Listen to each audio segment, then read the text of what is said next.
Item number 18 अंतर सेना संगठन कमान नियंत्रण अनुसंधान अनुशासन विधेयक 2023। माननीय मंत्री जी। सभापति महोदय, हमारे साथ ठीक सामने यहाँ पर शोर शराबा हो रहा है। यदि आपकी इजाजत हो तो मैं पीछे जाकर प्लीज सर, प्लीज। ऐसी स्थिति में मेरे द्वारा विचार करना यह संभव नहीं है सभापति महोदय। मैं आपकी इजाजत चाहता हूँ। ऐसी स्थिति में मैं यहाँ से नहीं बोल सकता, इसलिए आपकी मैं परमिशन चाहता हूँ ताकि मैं पीछे जाकर अपने विचार। जी। Thank you.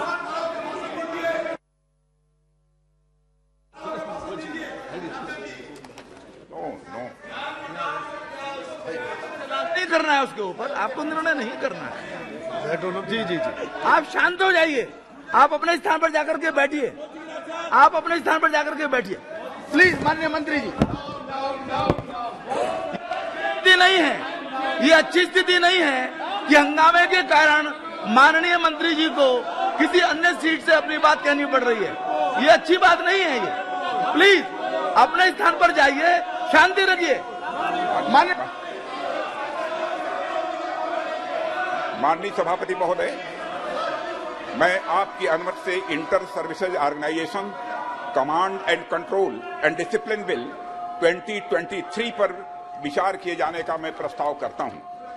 इसी के साथ ही माननीय सभापति महोदय, मैं अपने कुछ विचार भी इस संबंध में व्यक्त करना चाहता हूं कि हमारे प्रधानमंत्री श्री नरेंद्र मोदी जी के नेतृत्व में सरकार लगातार नए रिफॉर्म्स के माध्यम से राष्ट्र को सशक्त बनाने की कोशिश कर रही है और सारा देश जानता है कि पिछले कुछ वर्षों में सरकार ने लगभग हर क्षेत्र में नई पहलें की हैं।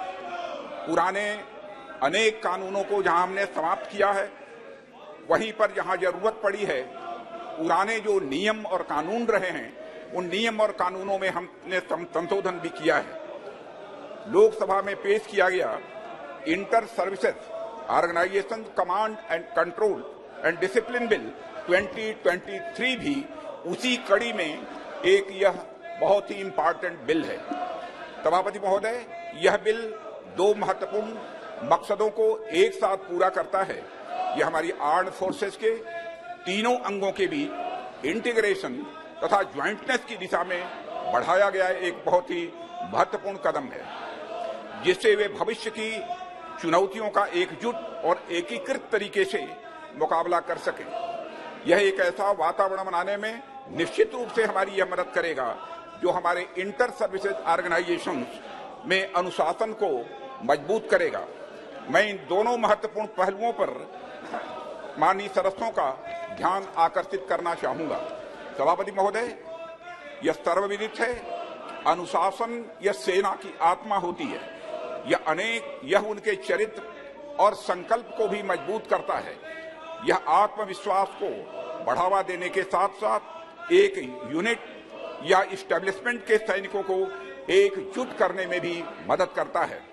सभापति महोदय, इसलिए कभी किसी परिस्थिति में अनुशासनहीनता का कोई मामला सामने आता है तो उसके बारे में निर्णय जल्द से जल्द यह आवश्यक हो जाता है। Inter services organisation command control and discipline bill 2023 किसी इंटर सर्विसेज ऑर्गेनाइजेशन में डिसिप्लिन बनाए रखने के लिए त्वरित कार्रवाई किए जाने का एक प्राविधान करता है।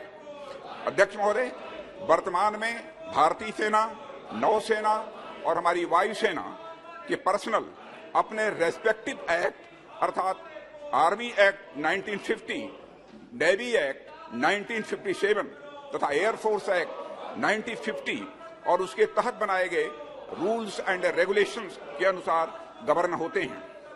सभापति महोदय, जिस समय ये कानून बने थे उस समय अधिकांश सर्विस ऑर्गेनाइजेशंस में पर्सनल्स सेना के एक ही अंग से होते थे। तदनुसार इन एक्ट्स में निहित प्रोविजंस को एक स्पेसिफिक सर्विस के यूनिक वर्किंग एनवायरनमेंट को ध्यान में रखते हुए तैयार किया गया था। परिणाम स्वरूप इन एक्ट्स के तहत कमांडर इन चीफ या ऑफिसर इन कमांड अपनी डिसिप्लिनरी और एडमिनिस्ट्रेटिव पावर्स का प्रयोग अपनी ही सर्विस के पर्सनल पर कर सकते हैं। उन्हें दूसरी सर्विसेज से संबंधित पर्सनल जो उनके संगठन में कार्य कर रहे हैं पर डिसिप्लिनरी और एडमिनिस्ट्रेटिव पावर्स का प्रयोग करने का अधिकार नहीं है। सभापति महोदय, इन प्रोविजंस के कारण एक विशेष स्थिति तब उत्पन्न होती है जब विभिन्न सर्विसेज के पर्सनल किसी इंसिडेंट में इन्वॉल्व होते हैं और उन पर डिसिप्लिनरी और एडमिनिस्ट्रेटिव एक्शन के लिए इंटर सर्विसेज ऑर्गेनाइजेशंस में कार्यरत पर्सनल को उनके पेरेंट सर्विस यूनिट्स में वापस भेजने की आवश्यकता पड़ जाती है।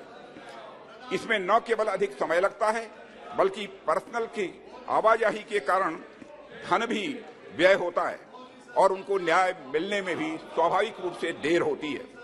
इसके अलावा सभापति महोदय, एक ही ऑफेंस के लिए अलग अलग जगहों की एजुकेटिंग अथॉरिटीज के अलग अलग निर्णय के कारण स्वाभाविक रूप से विसंगतियां भी पैदा होती हैं। इसलिए सभी इंटर सर्विस ऑर्गेनाइजेशंस के प्रमुखों के लिए उनके ऑर्गेनाइजेशंस में डिसिप्लिन को बनाए रखने के लिए और उनके कर्तव्यों के उचित निर्वहन के लिए एक इनेबलिंग एक्ट बनाने की आवश्यकता महसूस की गई है। तदनुसार आर्मी, नेवी और एयरफोर्स से इनपुट्स लेकर ministry of law and justice के परामर्श से inter services organisation command, control and discipline bill 2023 को ड्राफ्ट करने के लिए एक कमेटी गठित की थी हम लोगों ने। संयुक्त रूप से या एकजुट होकर कार्य करने के लिए इंटीग्रेशन की यह आवश्यकता स्वाभाविक रूप से पड़ती है और ज्वाइंटनेस को प्रमोट करने के लिए जो भावना होनी चाहिए, मैं विश्वास के साथ कह सकता हूं, वह भावना इस बिल में निहित है। यह इंटर सर्विसेज ऑर्गेनाइजेशंस के प्रमुखों को बेहतर डिसिप्लिनरी और एडमिनिस्ट्रेटिव पावर्स जो मिलना चाहिए वह यह प्रदान करता है, जिससे वे अपने ऑर्गेनाइजेशंस में प्रभावी कमांड, कंट्रोल व डिसिप्लिन बना सकेंगे और हमारे सुरक्षा ढांचे को और भी अधिक मजबूत कर सकेंगे। अध्यक्ष महोदय, मैं इस सदन को आश्वस्त करना चाहता हूं, सैन्य सुधारों की दिशा में यह बिल एक महत्वपूर्ण पड़ाव है और इस बिल में कोई अतिरिक्त वित्तीय प्रभाव नहीं पड़ने वाला है, यह भी इस सदन को मैं सूचित करना चाहता हूं। अध्यक्ष महोदय, मैं आपकी अनुमति से इस inter services organisation command, control and discipline bill 2023 विधेयक पर विचार करने का मैं प्रस्ताव करता हूं। कि बहुत